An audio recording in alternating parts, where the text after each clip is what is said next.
Alors, mes amis, voici le dimanche que, lorsque j'étais plus jeune, j'attendais avec hâte.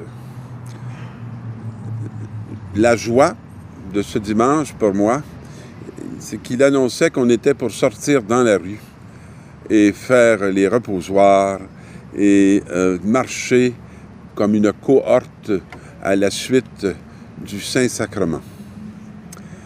Cela se fait toujours, mais se fait un peu moins, un peu partout dans la cité. Mais il reste que dans le Vieux-Montréal, depuis quelques années, nous faisons une marche entre l'église Notre-Dame et la cathédrale ou quelque chose qui lui ressemble. Et l'archevêque est présent avec tous ceux qui veulent revivre ces moments significatifs. Nous avons comme première parole qui nous est proposée pour ce dimanche notre ami Abraham, qui revient d'une expédition victorieuse contre 4 rois. L'image que ça me donne, c'est que nous aurions bien des rois à vaincre dans notre réalité aujourd'hui pour pouvoir présenter notre unique roi comme étant le seul, qui est Dieu lui-même. Et lorsqu'il revient de son expédition victorieuse, alors le roi de Salem, Melchisédek, fit apporter du pain et du vin. Et voyez ce qui va se passer. Il était le prêtre du Très-Haut. On ne sait pas du tout qui l'avait ordonné. On ne connaît pas tellement l'histoire de ses racines humaines à ce prêtre. Alors, et il a prononcé cette bénédiction. « Béni soit Abraham par le Dieu Très-Haut qui a fait le ciel et la terre, et béni soit le Dieu Très-Haut qui a livré tes ennemis entre tes mains. » Il y a des ennemis qui méritent d'être vaincus. Il y a des ennemis qui méritent de triompher parce que c'est eux qui sont porteurs de la vérité. Mais il semble que notre roi de Salem reconnaît que celui qui était porteur d'une grande vérité, c'était bien Abraham. Et il offre du pain et du vin. Alors, je ne sais pas si vous voyez les très vieilles racines de l'Eucharistie. Et il va dire ceci après, qu'Abraham, qu'on appelle Abram à ce moment, lui fit hommage du 10e de tout ce qu'il avait pris. Souvent, les gens se posent la question d'où vient l'expression de la dîme, qui veut dire le 10e. Ben, nous la voyons ici dans le livre de la Genèse. De remettre une part du gain à celui qui nous a remis tout ce bien.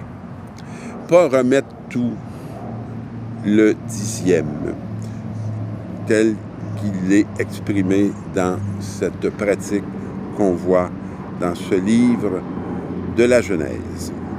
Et la deuxième lecture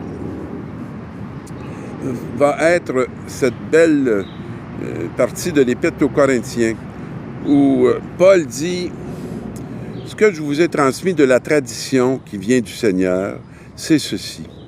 La nuit même où il était livré, le Seigneur prit du pain, ayant rendu grâce, il le rompit et dit « Ceci est mon corps qui est pour vous. » Ça semble banal, mais la nuit même où il fut livré, il savait qu'il était pour être livré. Et la première chose qu'il a fait, il a rendu grâce. Est-ce que c'est notre première réaction par rapport à ce qui nous advient et ce qui s'en vient? De rendre grâce, de dire merci au Seigneur. Et il rompt ce pain. Et il dit, « Ceci est mon corps. » Cette expérience de rendre grâce, de faire Eucharistie, il la partage. Et il dit, « Faites cela en mémoire de moi. » On est souvent trompé de croire qu'on est invité comme des acteurs passifs à s'asseoir pour voir l'élévation du pain, comme si faire mémoire, c'était d'élever juste ce pain physique. Faire mémoire, c'est rendre actuel un événement du passé. Alors, nous ne sommes pas appelés à être des passifs. Nous pouvons faire mémoire si nous offrons, comme lui, notre corps, notre être, notre chair, pour que s'accomplissent les merveilles de Dieu. Et à la fin de ce repas, il a pris la coupe. Et cette coupe est la nouvelle alliance en mon nom.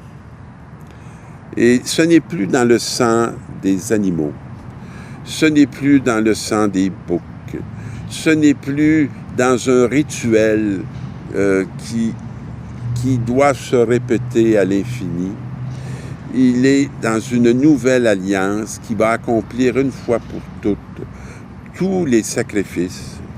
Alors, chaque fois que vous en boirez, faites cela en mémoire de moi.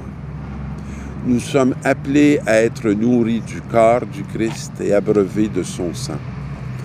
Et je pense que nos martyrs nous ont montré comment on s'abreuve à la coupe du Christ, parce qu'ils ont livré leur propre sang à sa suite, sachant qu'ils ne perdaient pas leur vie, mais qu'ils apportaient la vie et qu'ils témoignaient de la vie du Christ qui a transformé complètement la réalité de ce monde.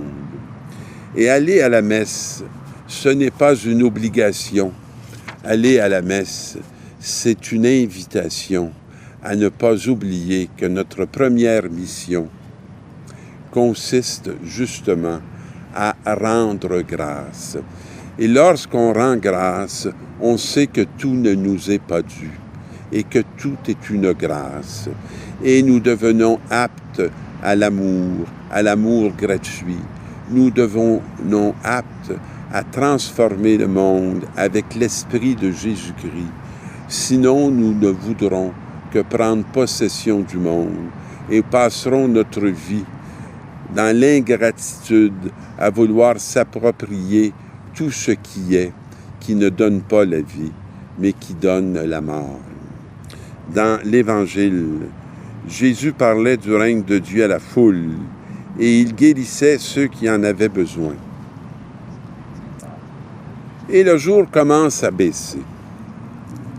Et les 12 s'approchent et lui disent « Renvoie cette foule, ils pourront aller dans les villages et les fermes des environs pour y loger et trouver de quoi manger. »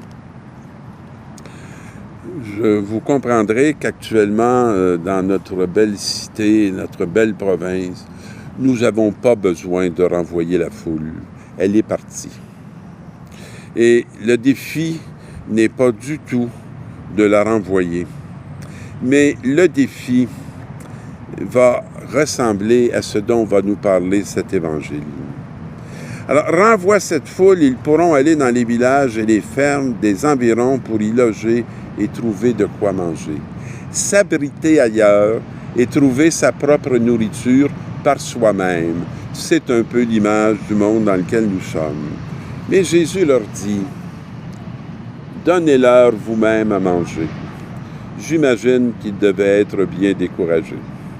Parce qu'ils ont regardé ce qu'ils avaient. Et ils ont dit, on n'a pas plus de 5 pains et de 2 poissons. On n'a rien. Comment nourrir une foule avec rien?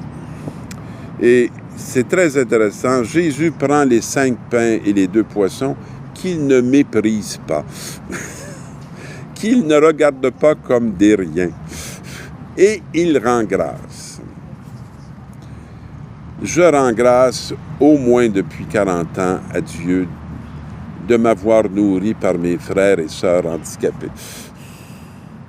Je rends grâce à Dieu de m'avoir envoyé en mission dans les premières années avec la présence de mon fils, que beaucoup regardaient comme rien du tout.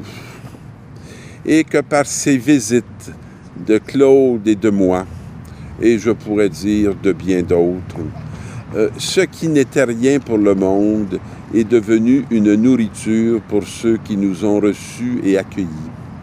Pour ceux qui ont reconnu que pour être un envoyé de Dieu, il ne faut pas d'abord être un être formé, qui a reçu des grandes écoles, une sagesse tout à fait mondaine, mais il faut être des êtres inspirés, des êtres qui reconnaissent que nous sommes appelés à devenir une nourriture, à devenir un sens, à devenir une présence pour ceux vers qui nous allons.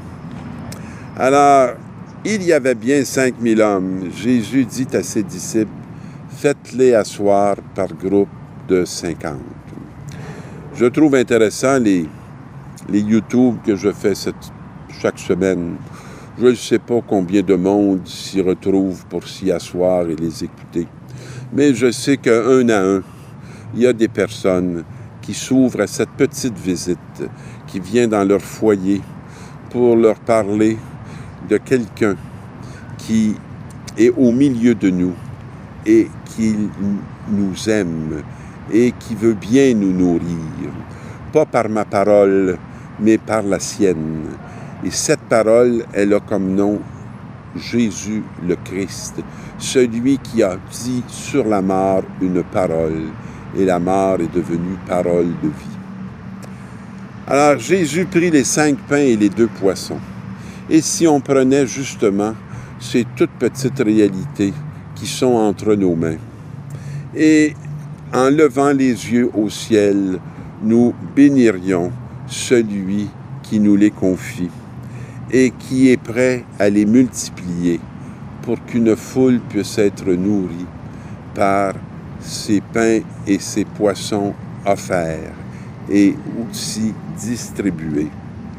Il pourrait rester une abondance et 12 paniers pourraient en être comblés pour que les 12 tribus et ce monde entier puissent recevoir l'abondance qui vient non pas de tout, mais qui vient d'un tout petit qui s'offre, se donne et se livre et transforme ce monde en un lieu de bénédiction qui vient de Dieu. Amen.